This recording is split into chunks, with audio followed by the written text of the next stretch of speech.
Hi, hi, and welcome to class. Good to have you here again. Welcome to English language class. All right, so we are moving on and we are looking at pronoun antecedent agreement. All right, so pronoun antecedent agreement. In our last class, we started looking at tenses and their correct usage. Tenses and their correct usage. We're going to have a quick review of what we did in the last class, and then all of this topic are still under our grammatical rules, which is generally under lexis and structure. All right. So the last class we had tenses and their correct usage, and like I said, we are going to have a quick review of what we did last week before we continue into what we have today. All right. So we have tenses and their usage, and I mentioned that we are used to the normal tenses that we learned while growing up, probably from our primary school. We learned present tense, we learned past tense, we learned future tense. And then in the last class, we were able to dive deeper into these tenses. We were able to look at the tenses or the subtenses under present tense, the subtenses on the past tense, and the subtenses under the future tense.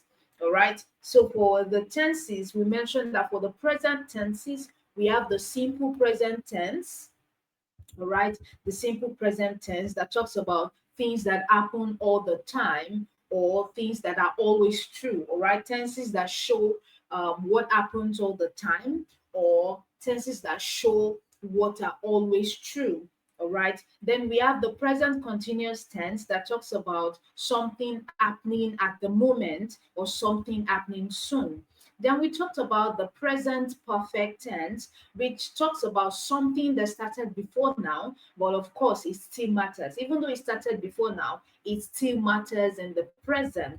All right. Then we looked at the present perfect continuous tense that talks about something that started in the past and is still happening. It started in the past, but is still happening. All right. Then we look at the past tenses and we looked at the subtenses under the past tenses. We have the simple past tense, which talks about a completed action. A completed action. Then we looked at the past continuous tense that talks about something that was happening when another thing happened. Okay, something was happening when another thing happened. That's what past continuous tense. Then we have the past perfect tense, the past perfect tense. And this talks about one thing that happened before another past action. Okay, so something happened, then another thing happened. All right. Then we looked at the past perfect continuous tense that talks about something that was happening for a while before another past event. So something happening for a while before another past event. Then finally, we looked at the future tenses and we looked at the subtenses under the future tenses. We looked at the simple future tense that talks about the decision or plan for later. All right, we looked at the future continuous tense that talks about something that will be happening at a specific time in the future.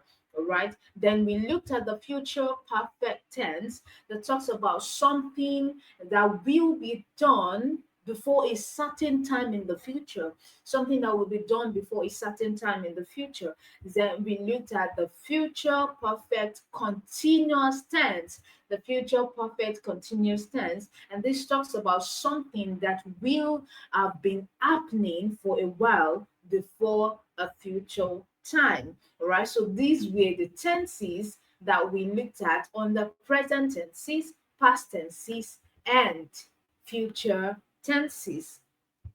So that is for the last class. So today we are moving to a newer topic under our grammatical structure. We've been looking at grammatical structure on the English language to help us understand how our sentences are structured when we are writing, when we are speaking, and especially when we have to write an examination, we have to attend to an examination. So we must understand how the sentences are structured so as to help us determine appropriate or the most appropriate answers for our questions in our examinations. All right. So, like I mentioned, we are looking at pronoun antecedent agreement, pronoun antecedent agreement. And if you were in the class where we did subject verb agreement, or maybe you've gone to our YouTube channel to watch the subject verb agreement, then this is also going to be something quite easy, very easy to understand because they are very similar, extremely similar. Okay, just that in this case, that class we did subject verb agreement, but in this case we are doing pronoun antecedent agreement.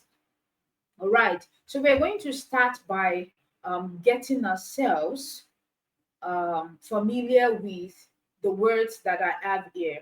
Okay, we have the word pronoun, we have the word antecedent, and we have the word agreement. When we talk about pronoun, I'm sure we all know, okay, that pronouns are words that we use instead of nouns.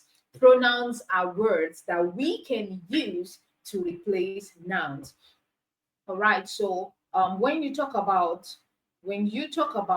pronoun, you're talking about the words that can conveniently, okay, replace a noun. All right. So we are going to look at when you talk about Esther, okay, it means you can replace the noun Esther with she, okay, as the subject form, with are as the object form. Okay, you can have an example like John, all right, and then you replace John with e as the subject form and his as the object form. Now, when we talk about antecedent, what are we talking about? Antecedent is definitely or basically just a noun. Okay, antecedent is a noun, and it is a noun that a pronoun refers to or replaces in a sentence. When you hear the word antecedent, okay, antecedent is a noun, noun that pronoun, its pronoun refers to in a sentence.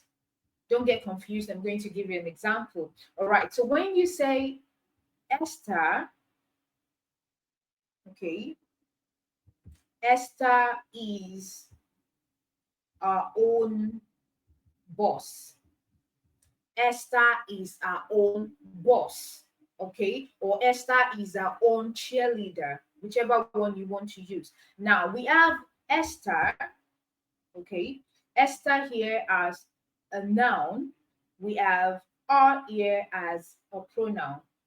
Okay, now this pronoun is used instead of the noun Esther. Okay, we all understand why we use pronouns in sentences.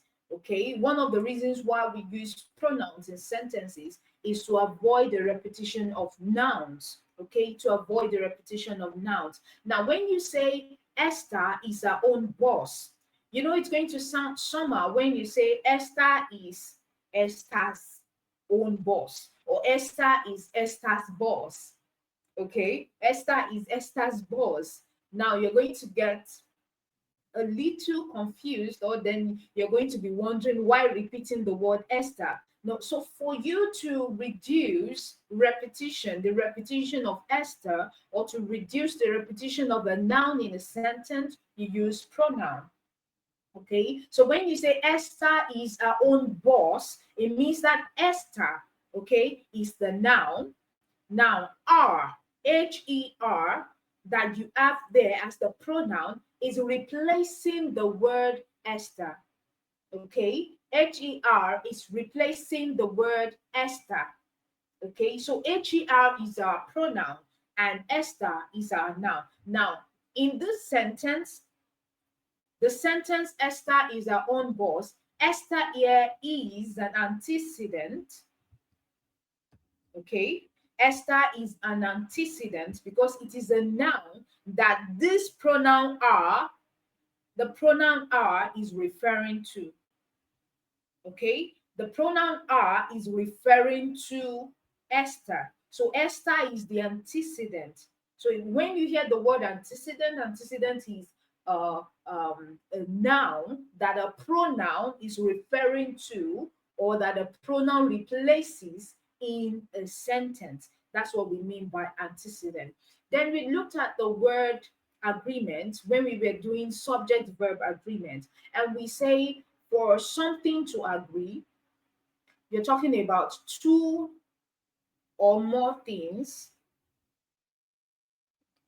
going together. Okay, two or more things going together. So when you talk about agreement, it means two things, one, two, or more than two things have come together so they can go together. Okay, they have come together so they can go together. So when you say pronoun antecedent agreement, it means your pronoun must always agree with its antecedent. Okay, your pronoun must always agree with its antecedent. All right, so it's going to be wrong of you to say Esther is his own boss. Esther is its own boss. Now, we have Esther, and Esther here is our noun. Okay, we have is. Is here is a pronoun. Of course, there is a pronoun like that, is. And we know we use is for male nouns. Okay, but Esther is a female name, which means Esther is referring to a female personality. Now, the word Esther as an antecedent is not agreeing with the pronoun is, because Esther is female, while is used for a male personality. So it means the antecedent and the pronoun are not agreeing. So what we are learning about in this class is majorly on the fact that pronouns must agree with the antecedent in sentences. All right, so that's the basic introduction I'm going to give to pronoun antecedent agreement.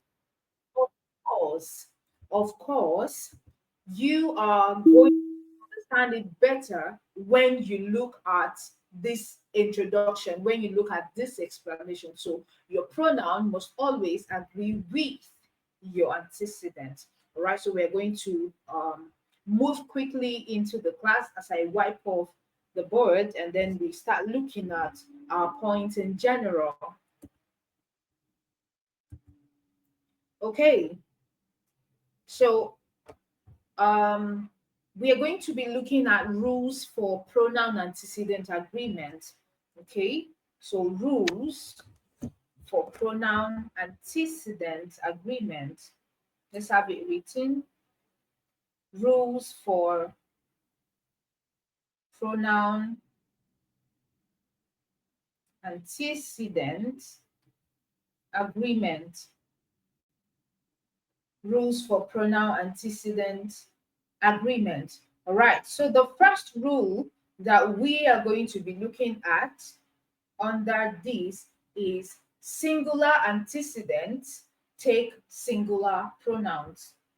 Singular antecedent, okay? Singular antecedent take singular pronouns. Okay, so singular antecedents take singular pronouns. And what this means is that if the antecedent is singular, then the pronoun that will replace it must also be singular. Okay?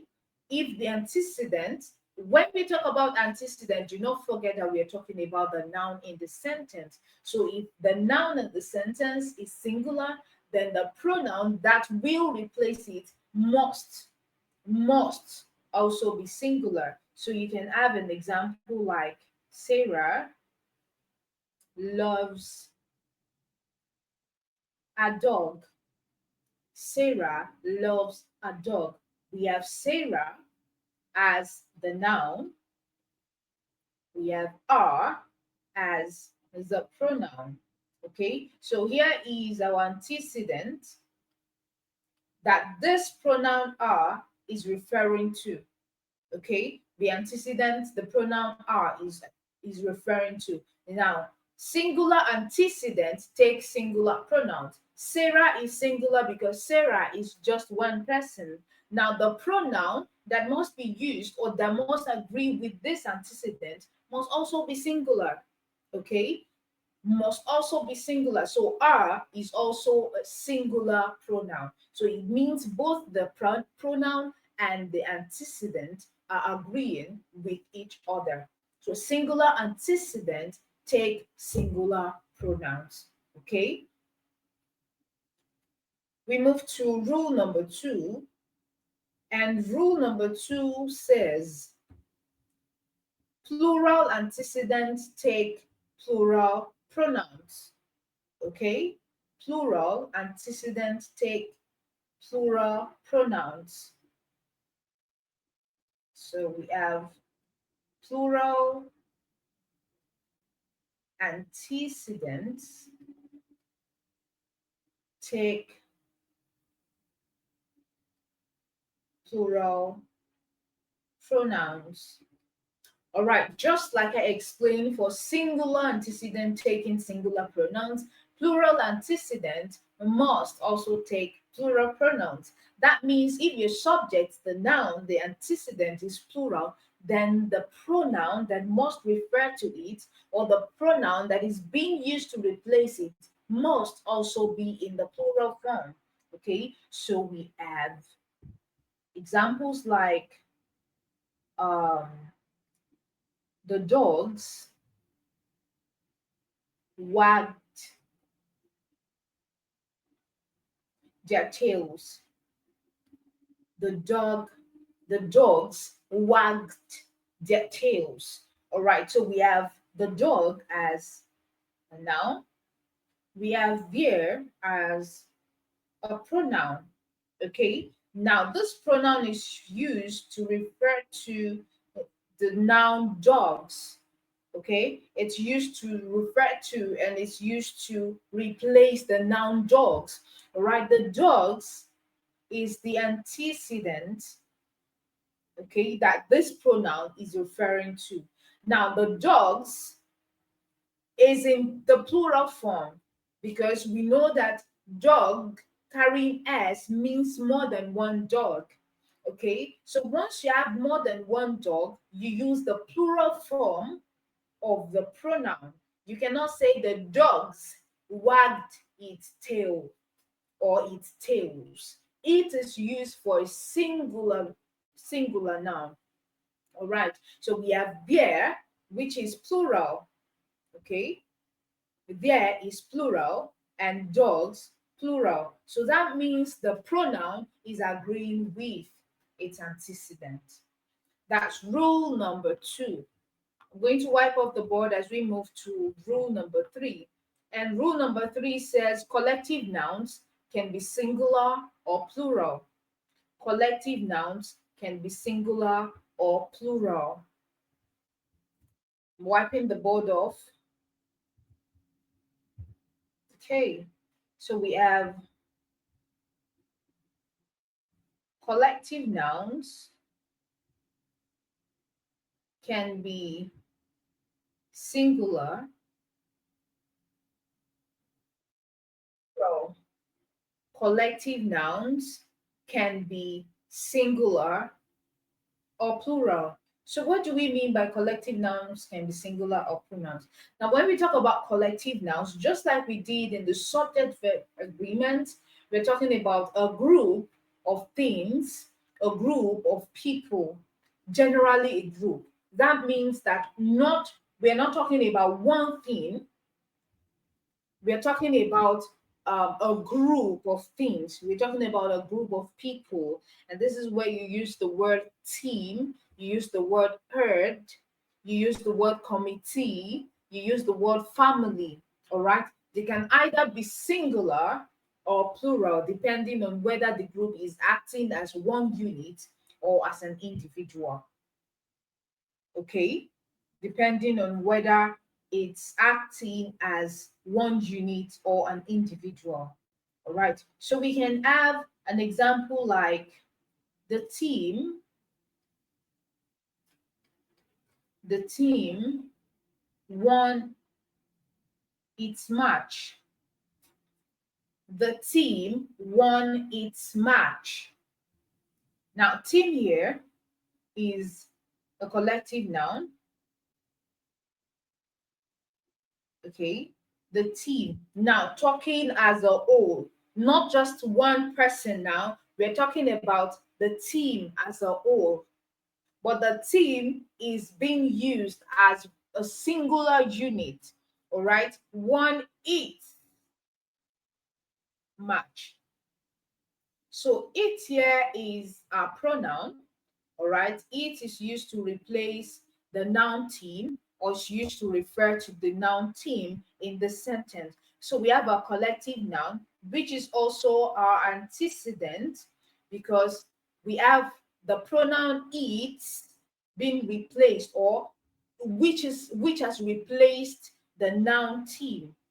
Okay, so it means that our antecedent team being used as one single unit is agreeing with the pronoun it, because it's being used in its singular form. So team here is singular, while it is also singular. That means both are agreeing.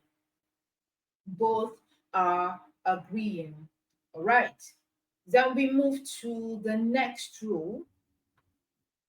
Okay, we are still under rule 3. Collective nouns can either be singular or plural. We have looked at the singular form. Okay, we have looked at the singular form, and we want to look at the plural form. Okay. Okay, so we're looking at an example to help us understand the singular aspect or the plural aspect. The singular aspect or the plural aspect. This one is the singular aspect. Then we can have an example like the team, okay, celebrated their individual victories. Now, remember, I've been saying since this lesson started that you cannot do English language without context. So, of course, context is put in place in everything that we do under grammar and structure. All right. So, the team celebrated their individual victories. Please, if you are with me and you can hear me clearly, kindly drop a thumbs up. I would appreciate that. All right, thank you. I see that. Okay, so the team celebrated their individual victories. Now, we have the team, of course, which is the collective noun, celebrated their individual. Individual is referring to the fact that the team here is not just used collectively, it's not used as a singular unit or just one unit. It's now referring to everybody in that team. Is not referring to the team as a whole, but is referring to each person in the team. So each person in the team makes up the team.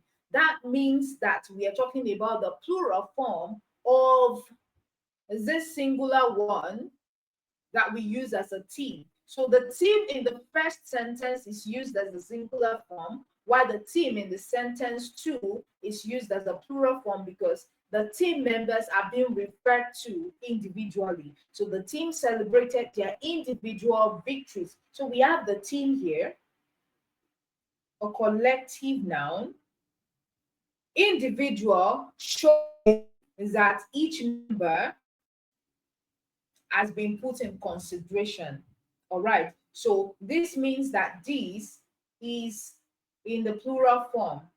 Okay. So here is our antecedent. There is the pronoun, and the pronoun is used in the plural form. There is used to replace team or used to refer to the word team.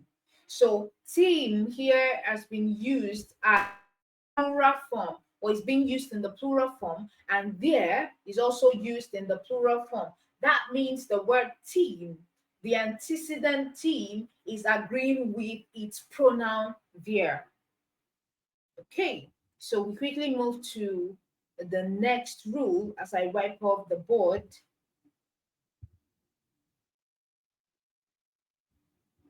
Okay, so the next rule we are looking at is indefinite pronouns are usually singular.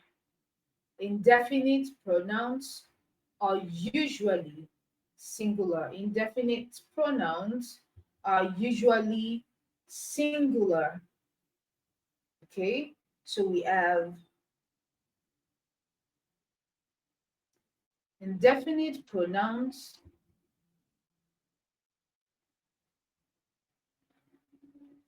are usually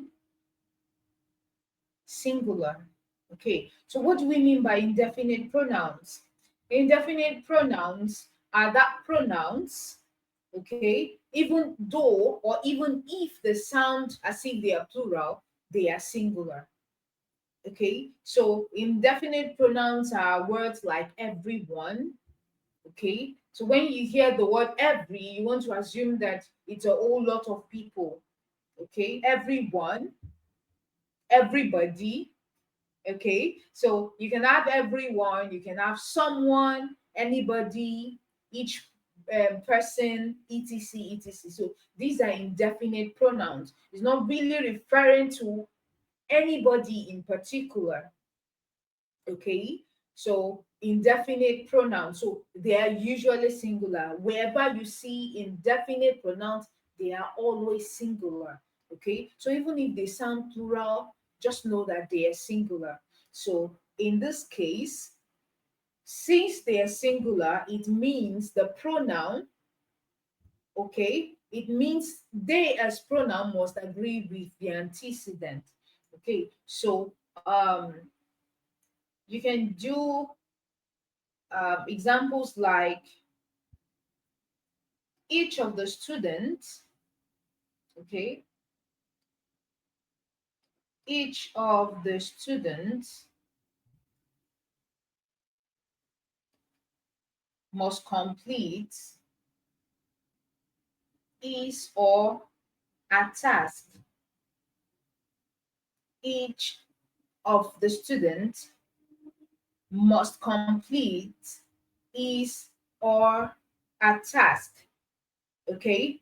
I'm going to take a short break here to quickly refer you to our lesson on subject verb agreement. When I started this class, I mentioned that if you were in the class on subject verb agreement, then everything we are doing here is not going to be totally new to you because they're following almost the same pattern. All right. For that class, it was subject verb agreement.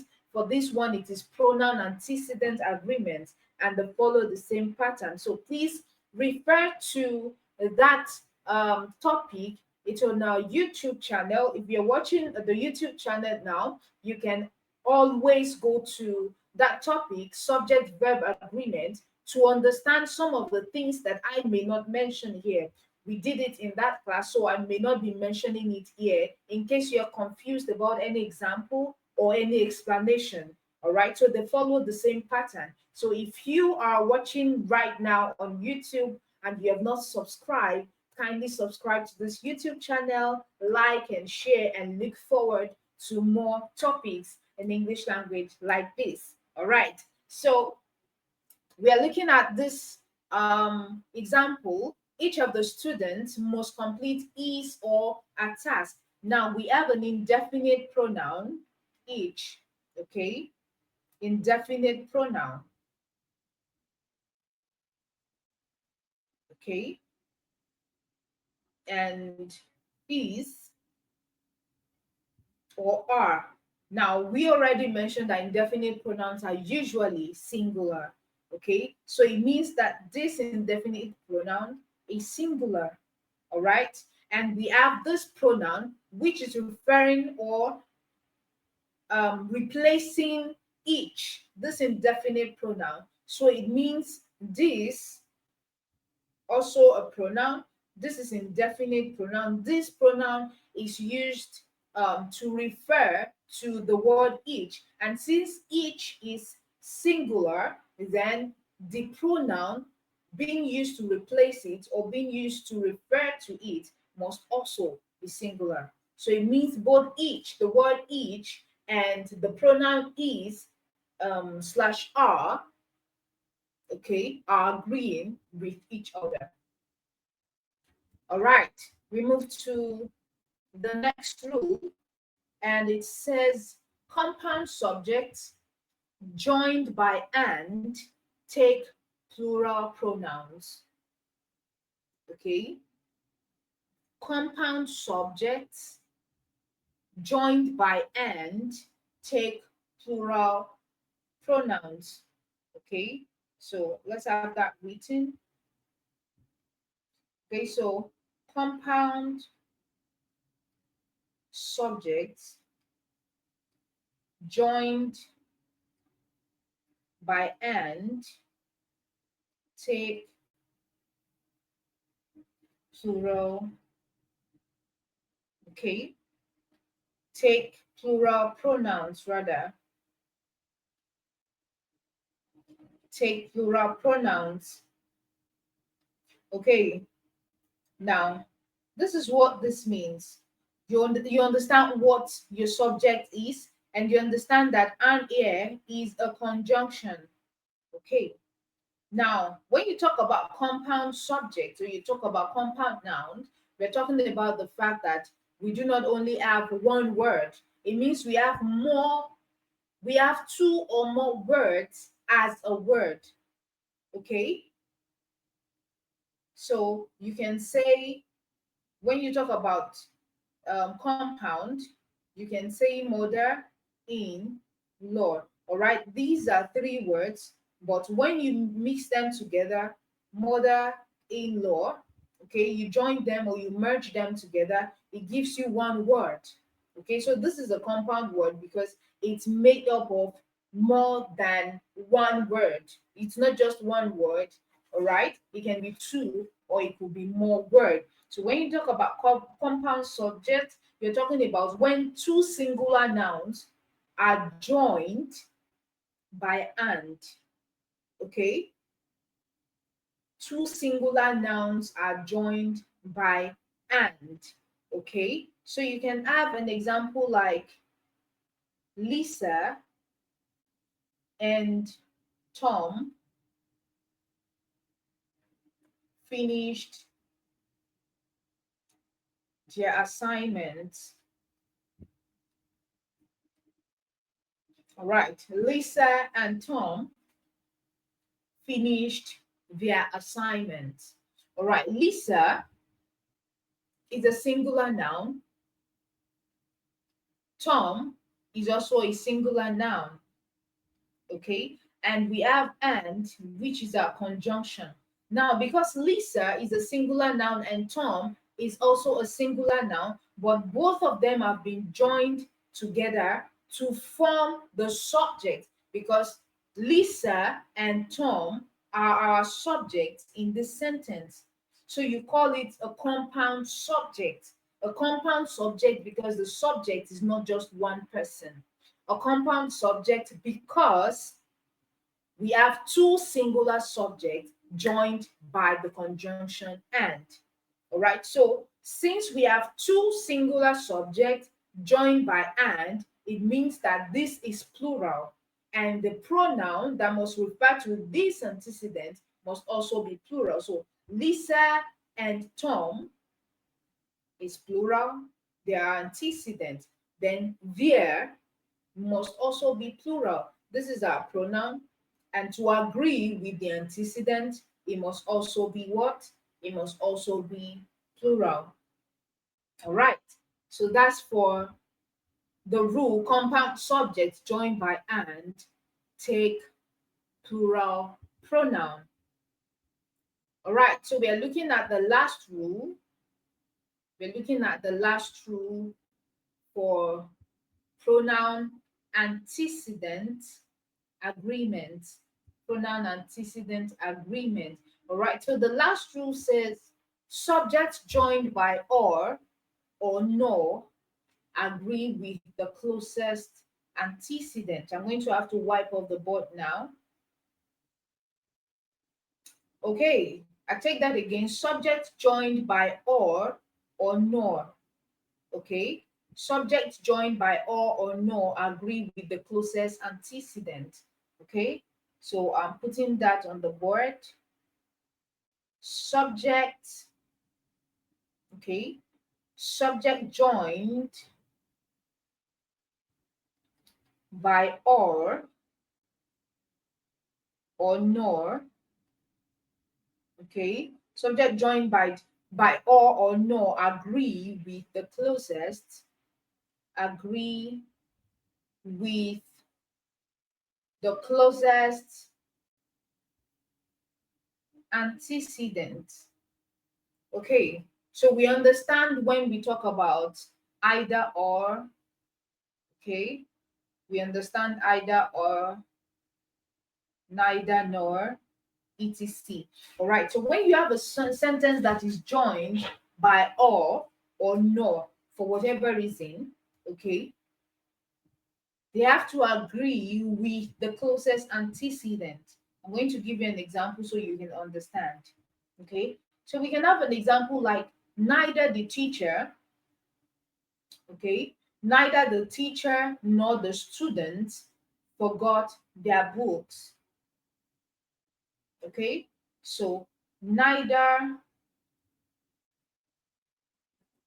the teacher nor the student forgot their books. All right. Now, the subject here is the teacher and the student. Okay. So the subject one is the teacher, subject two is the student. Subject two is the student.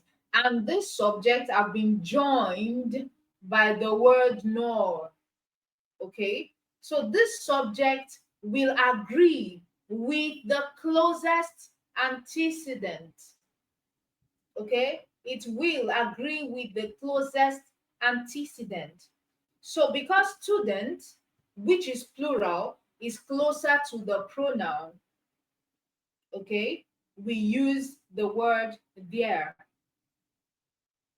Student, okay, which is subject to, is closer to the pronoun.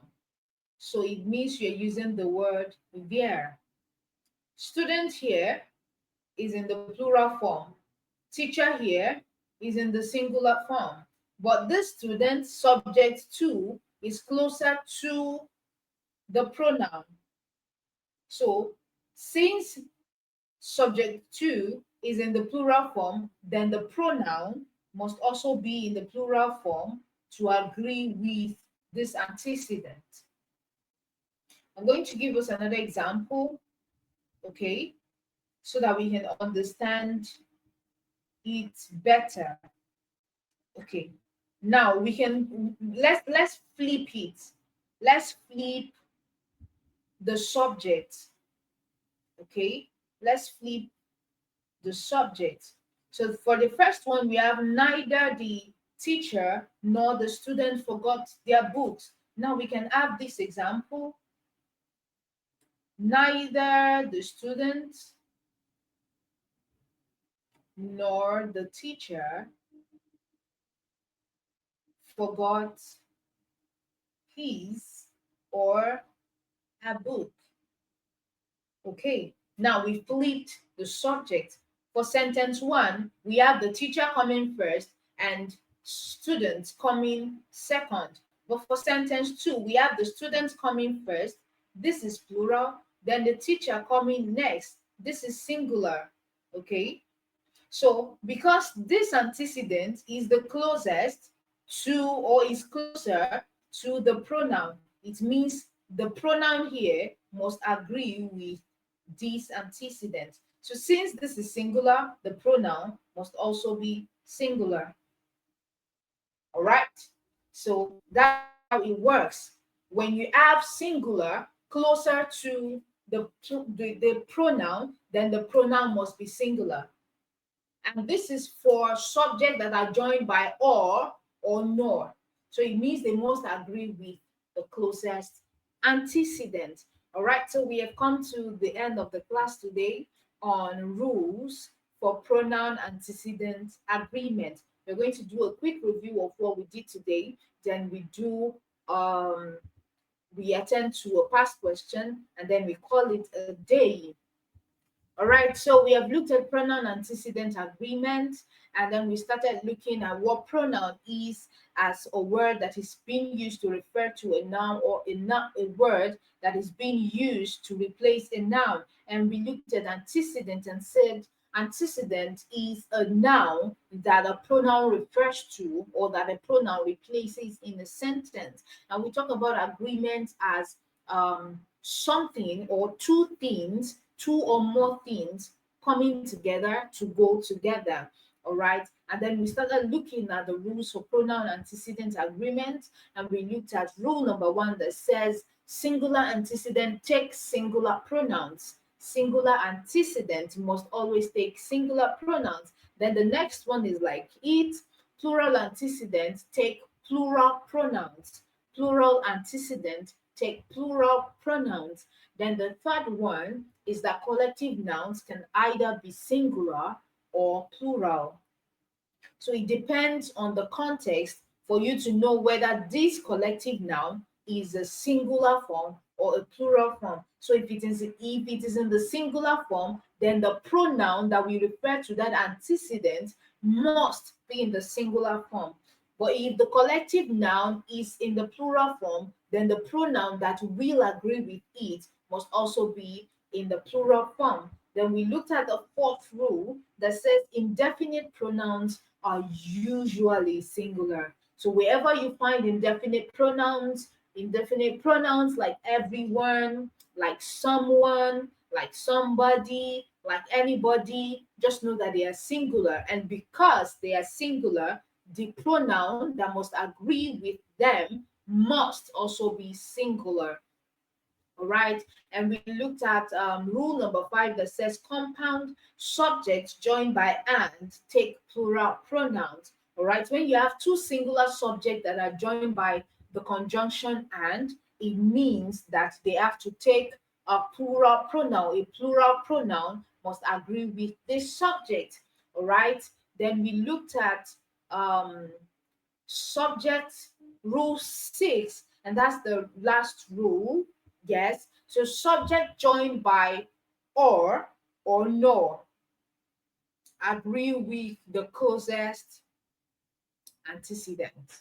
All right. Subject joined by or no agree with the closest antecedent. All right. So that's for the rules under pronoun antecedent agreement. All right. So we will look at this past question, and this is from 2010. This is from 2010, UTME 2010. You can always use the app, A1 Tutor app, and attend to your questions. You have series of CBT questions year by year. So you just choose whichever one you can and attend to it. But the question we're going to be looking at right now is from 2010. From 2010. Okay. Okay, so this question that we have here says choose the option that best completes the gaps. Choose the option that best completes the gaps. All right. So the boy told his mother dash. The boy told his mother dash. Option A is that. Okay, the boy told his mother that was the girl he told her about. Option B, the boy told his mother that was the girl I told you about her. Option C, the boy told his mother that was the girl I told her about. Then option D, the boy told his mother that is the girl he told her about. Now, if you're very familiar with grammar, structure, and all of that, okay. Now, looking at this, when we started the lesson, I mentioned that examinations like UTME, your JAMB, of course, they give you options that will confuse you. But at first glance, you will know that some answers are not right. Just rule them out completely and focus on the ones that you think are right. Now, looking at this option, okay, you have option A, that was, option B, that was, option C, that was, option D, that is. Okay, you will know that JAM, UTME, usually 95% of the time or 98% of the time, they will not give you answers that you can easily choose. Okay, so you should know that that is not really part of it. You will start it. It means you have to battle with the other three options. Okay, you are battling with the other three options. That is too straightforward. They won't give you that kind of a thing, even though it looks like that can be the answer. Okay, it looks like that could be the answer, but it is not. I'm going to explain why it is not. Now let's focus on the other options. Okay, so we have the boy told his mother that was the girl he told her about. Okay, so was is in the past tense. All right, was is in the past tense. Now the boy told is in the past tense. So this means that what we are referring to is in the past tense.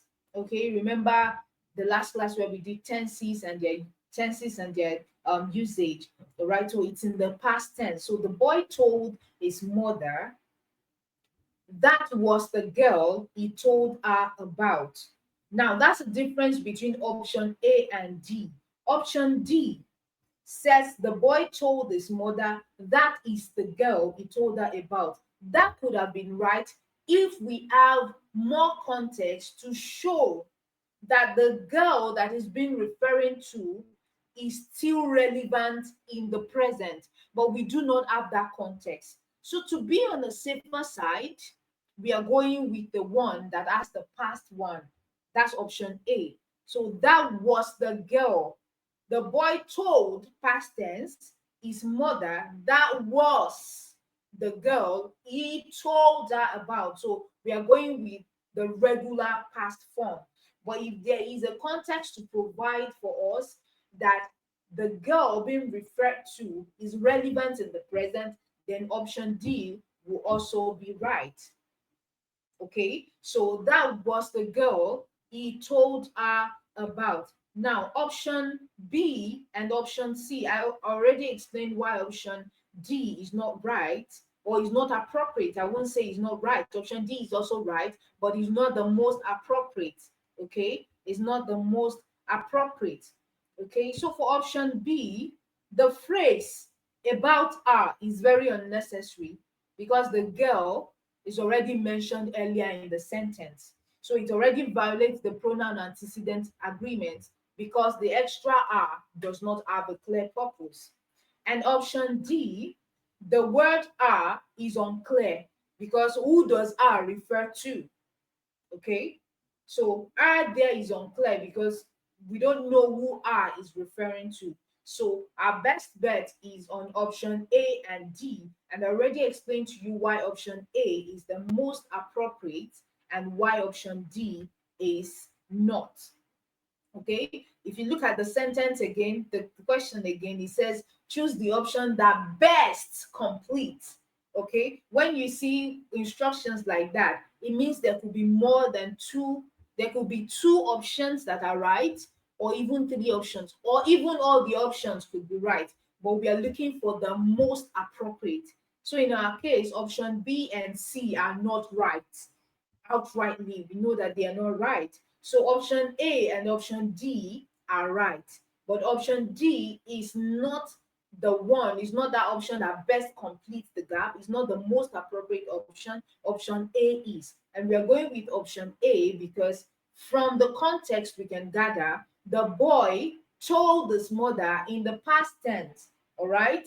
So our option should also follow that past. Okay. That past. The boy told his mother that was the girl he told her about. All right, so we have come to the end of the class for today.